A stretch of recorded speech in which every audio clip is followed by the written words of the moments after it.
Hello mes people, c'est la Manouchka, j'espère que vous allez bien. Alors aujourd'hui, je vous propose une vidéo un petit peu différente. J'avais envie de parler avec vous du syndrome de l'imposteur en fait.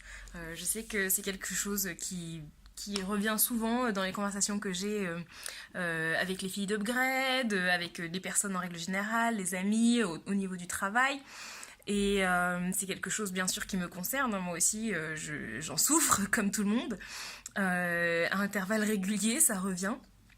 Et j'ai quelques petites astuces pour pouvoir lutter du coup contre ce syndrome de l'imposteur. Et je me suis dit que ça pourrait peut-être être utile. De temps en temps, je le partage avec certaines personnes et on me dit que ça fonctionne pour d'autres. Donc pourquoi ne pas partager avec vous aussi. Donc voilà, je vais vous parler de mes 5 astuces principales pour pouvoir lutter contre ce syndrome de l'imposteur. Et voilà, comme ça, j'espère que ça vous aidera aussi. Alors ma première astuce, c'est d'être préparé, parce que forcément, si on est prêt à affronter cet inconnu, si on est un minimum préparé à affronter cet inconnu, on a déjà un pas plus sûr, on a déjà des appuis plus solides. Et donc forcément, c'est plus facile de lutter contre ce fameux syndrome de l'imposteur et cette peur de ne pas y arriver ou cette peur de ne pas être légitime.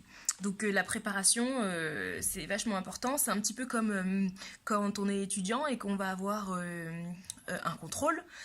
Si on a révisé son contrôle, on va être beaucoup plus apte à affronter ces questions qu'on ne connaît pas encore, que si on n'a pas du tout affronté, si on n'a pas du tout préparé, on va arriver et puis voilà quoi. Forcément, on sera un petit peu plus hésitant. On sera beaucoup plus hésitant en tout cas que si on l'avait préparé. Donc voilà, c'est ma première astuce, se préparer.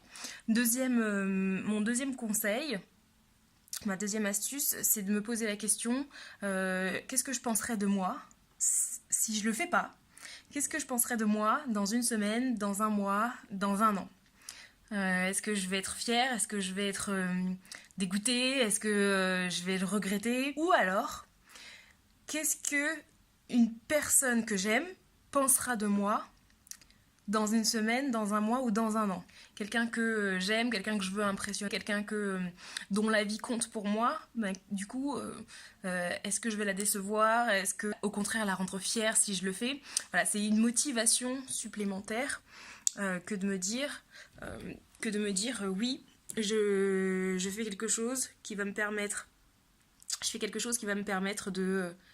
d'être plus fière de moi dans une semaine, dans un mois ou dans un an, ou alors de rendre quelqu'un content et fier de moi dans un an, une semaine ou un mois. Donc voilà. Deuxième astuce. Mon troisième conseil, c'est tout simplement de se lancer. Hein. Voilà. Plus on se fait violence, plus on se met dans des situations d'inconfort, et plus on se renforce, et plus ces situations d'inconfort deviennent la norme, et plus on navigue facilement dans ces situations dans lesquelles à la base on était un peu inconfortable. C'est le principe d'agrandir sa zone de confort. Et donc pour pouvoir l'agrandir, il faut justement en repousser les limites, tout simplement. Donc c'est un petit peu comme quand on apprend à conduire. Au début, les pédales, le volant, les manettes, le boîtier de vitesse, tout ça, c'est compliqué, il faut tout gérer, c'est bizarre, c'est étranger, c'est inconnu, ça rend... voilà, on a un petit peu peur, on sait pas trop quoi faire, et au fur et à mesure, à force de le faire, d'affronter sa peur, ça devient de plus en plus automatique et ça devient de plus en plus normal. Et c'est exactement le même procédé.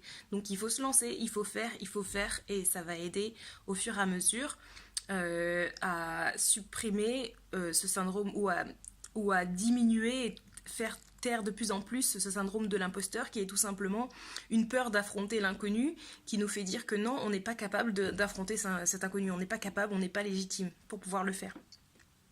Ma quatrième astuce, alors, elle vient d'un conférencier qui s'appelle Simon Sinek et qui en fait avait partagé dans une de ses conférences une petite anecdote qui est assez édifiante.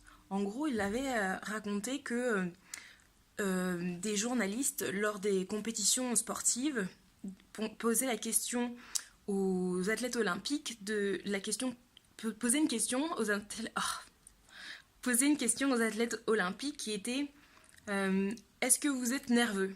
Et que 100% d'entre eux répondaient non, je suis excité. Et en fait, il expliquait, Simon Sinek, bref. En fait, il expliquait que les symptômes caractéristiques de l'excitation et de la peur sont les mêmes. Donc on a le cœur qui bat vite, on a la respiration qui s'accélère, on transpire un petit peu, on est un peu fébrile. Et c'est facile, du coup, de se dire, voilà, je suis nerveuse, j'ai peur. Et donc, du coup, de se dire que dans ce cas-là, je ne fais rien parce que j'ai peur. Donc, du coup, je reste immobile et je me tétanise. Alors qu'à l'inverse, si on interprète ces symptômes, ces caractéristiques comme étant la preuve d'une excitation, alors là, au contraire, on va être stimulé, on va avoir hâte, on va vouloir se lancer, on va vouloir tester, on va vouloir affronter cet inconnu, et ça va être un moteur. Et donc, en gros, l'idée, c'est que je me dis, lorsque je commence à ressentir ces petits symptômes, je me dis non, j'ai pas peur, c'est pas une question, je vais pas me tétaniser, je vais pas m'arrêter, au contraire c'est super excitant, ça va être génial, ça va être fou, allez boum, je me lance, un petit peu ce que je me dis avant de faire une vidéo, parce que j'ai un petit peu peur avant de me lancer à chaque fois que je fais une vidéo, donc je me dis non, allez c'est excitant, ça va être génial, ça va apporter quelque chose en plus à quelqu'un, vas-y, lance-toi. Donc, ouais, l'idée, c'est ça, de changer d'angle de vue pour pouvoir changer la réaction mentale qu'on a par rapport à cet événement à venir et donc, du coup, agir différemment. Donc, la 5e astuce, c'est tout simplement de se dire que vous n'êtes pas la seule personne. La majorité des gens sont exactement comme ça, comme vous, comme moi. C'est-à-dire qu'on a tous peur de quelque chose. On est tous... on souffre tous dans une certaine mesure de ce syndrome de l'imposteur.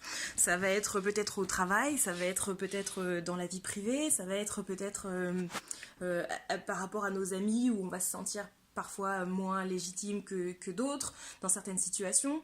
Ça va être peut-être dans la vie intime, dans la vie de couple, enfin bref, dans tout un tas de situations, on peut être amené à ressentir ce fameux syndrome de l'imposteur et ça concerne, j'ai envie de dire, tout le monde, 100% des gens.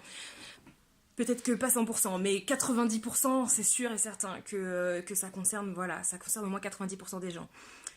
Et en fait, si on se laissait tous paralysés par la peur, eh ben, on ne vivrait pas. La vie serait excitante pour personne. Et pour la plupart des personnes, en fait, qui finissent par avoir une vie, tout simplement pas excitante, c'est juste parce qu'ils n'ont jamais soit osé, soit eu l'opportunité, enfin bon, en tout cas, ils n'ont jamais repoussé leurs limites, les limites de leur peur, et la vie s'est juste déroulée comme elle s'est déroulée.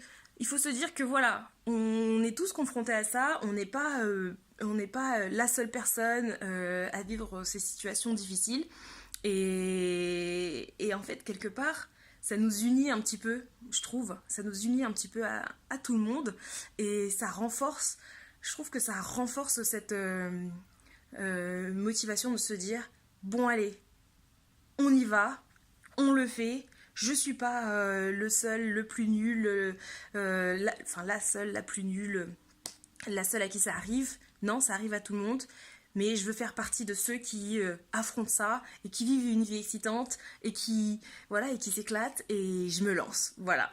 Donc c'était mes 5 astuces pour pouvoir affronter ce fameux syndrome de l'imposteur. J'espère vraiment que ça pourra vous aider. Si vous avez vous-même des conseils, n'hésitez pas, vous les mettez dans les commentaires. Si vous avez un conseil en particulier dans ceux que j'ai donnés que vous avez préféré, dites-moi aussi lequel dans les commentaires. Si cette vidéo vous a plu, si vous trouvez qu'elle a été utile, likez-la, abonnez-vous à la page et puis partagez-la avec quelqu'un qui en aurait peut-être besoin. Voilà, je vous dis à très bientôt et je vous embrasse très fort. Love!